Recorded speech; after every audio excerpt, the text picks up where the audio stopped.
Sofia the First. Let the good times troll. One day, Princess Sophia, Princess Amber, and Prince James were outside flying kites. "Watch this!" yelled James. He tugged the string and made his kite do a loop-de-loop. Sophia wanted to do a kite trick too, but she wasn't looking where she was going and, oof! She tripped on a rock. Her kite flew up into the sky and then dove down a stairway. As Sophia walked down the stone steps, Amber warned her not to go. "That's where the castle trolls live," Amber explained, "and they're green and creepy, or so I've been told." "It's okay, Soph," James said. "The trolls never come out during the day." Just then, Sophia spotted her kite. "There it is," she said. "Oh, it's torn." Suddenly, she heard a sound. Sophia peeked through an opening in some rocks when something stared back at her. She screamed and ran, leaving her kite behind. At dinner that night, Sophia wanted to hear more about the castle trolls. James was more than happy to tell the troll's tale. One night, long ago, when our great-grandpa, King Gideon, was king, he heard a loud thumping outside the castle. So he went out to see what it was. And right in the courtyard, he saw a bunch of green, bug-eyed trolls banging their clubs. James explained that King Gideon called his guards to chase the trolls away and protect the castle. Since that time, a rule said trolls had to stay below the castle while people stayed above. The next morning, Sophia woke to hear her kite tapping at the window. "How did it get back up here?" asked Robin. "I don't know," Sophia said. "I left it by the troll cave yesterday." She gasped. "That troll I saw must have brought it back." Then Sophia looked closely at it and noticed the kite's rip had been fixed. "I am going to go thank him," she said, jumping out of bed to get dressed. Sophia walked to the cave entrance. "Hello, Mr. Troll? Anyone?" she called. Come out, wherever you are."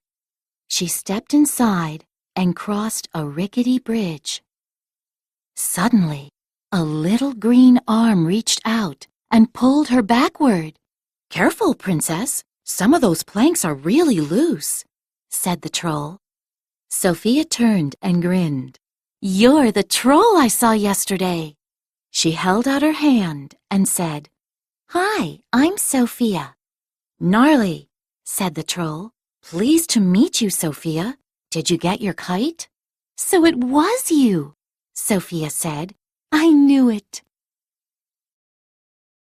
Showed Sophia around the cave. "Wow, it's beautiful," Sophia said. "Those crystals look just like stars." "That's why we put them there," said Gnarly. "They remind us of the stars," said a tiny voice. Sophia turned to see an adorable little troll. Her name was Teeny. "Sun is too bright for our eyes, but starlight is just right," explained Gnarly. "We love watching them twinkle and sparkle." "Me too," said Sophia. "But why look at pretend stars when you can go outside and see the real ones?" "We're not allowed," said Teeny. Then Gnarly explained what had happened long before in the castle courtyard. The trolls were happily stargazing when, all of a sudden, the king's guards chased them all away. From then on, the trolls weren't allowed to leave their cave. "I heard this story," said Sophia. "King Gideon thought the trolls were attacking the castle." Gnarly was stunned. "Attacking the castle?" he exclaimed. "No, we were just looking at the stars." But you were banging your clubs, said Sophia. We bang our clubs when we're happy, said Gnarly. It's our music, added Teeny. Then the trolls played their music for Sophia to show her. Sophia hurried back to the castle to tell James they had been wrong about the trolls. Help me show everyone that they don't need to be afraid of the trolls, she said to her brother. James agreed to help. When Sophia and James found out that a group of acrobats was going to perform after dinner that night, Sophia had an idea. Maybe the trolls could play their music after the performers. Then everyone will see how fun they are, she explained. That evening, Sophia and James snuck the trolls into the castle. Where should they hide? Asked James. There, Sophia said, pointing to a long curtain the trolls could hide behind. Soon, it was time for the acrobatic show. The performers jumped and flipped, twirled and tumbled. They even made a human pyramid.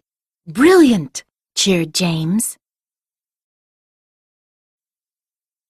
But there's one more surprise for everyone tonight, Sophia said when the acrobats finished. James pulled back the curtain and revealed the trolls banging their clubs to make their music. King Roland was shocked. Trolls? In the castle? He cried, leaping to his feet.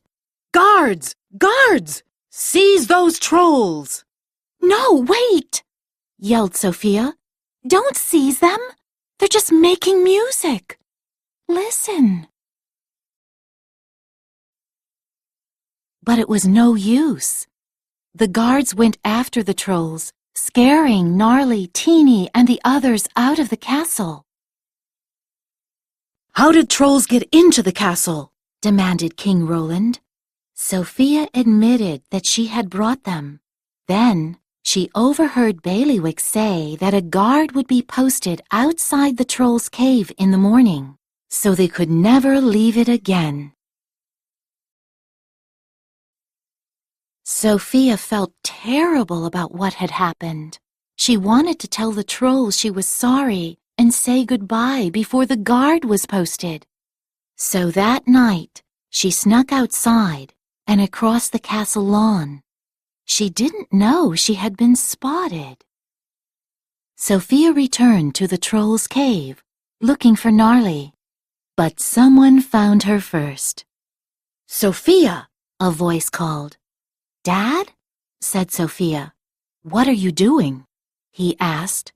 You shouldn't be down here. We must go back at once. It's not safe. At that moment, some loose planks on the bridge snapped. Ah! Cried Sophia and Roland as they plummeted down to the cave floor. Luckily, they landed safely. Then, Sophia had a chance to explain to her dad about the trolls' music and how they loved to look at the stars. Just then, Gnarly appeared. Quick! Grab my hand, Your Majesty, he said. Roland looked up to see Gnarly holding on to a rope and lots of other trolls helping pull them up.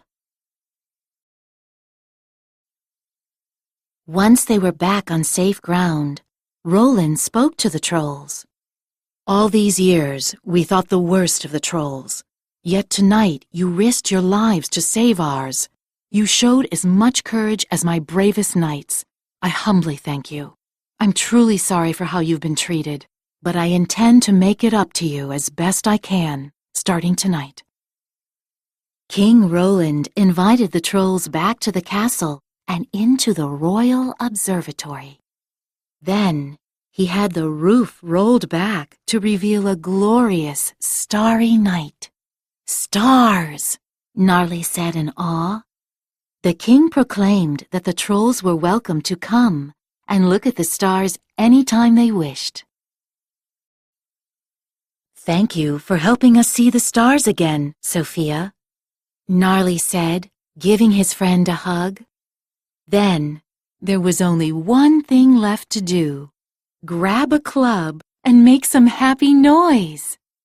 And that's exactly what they did.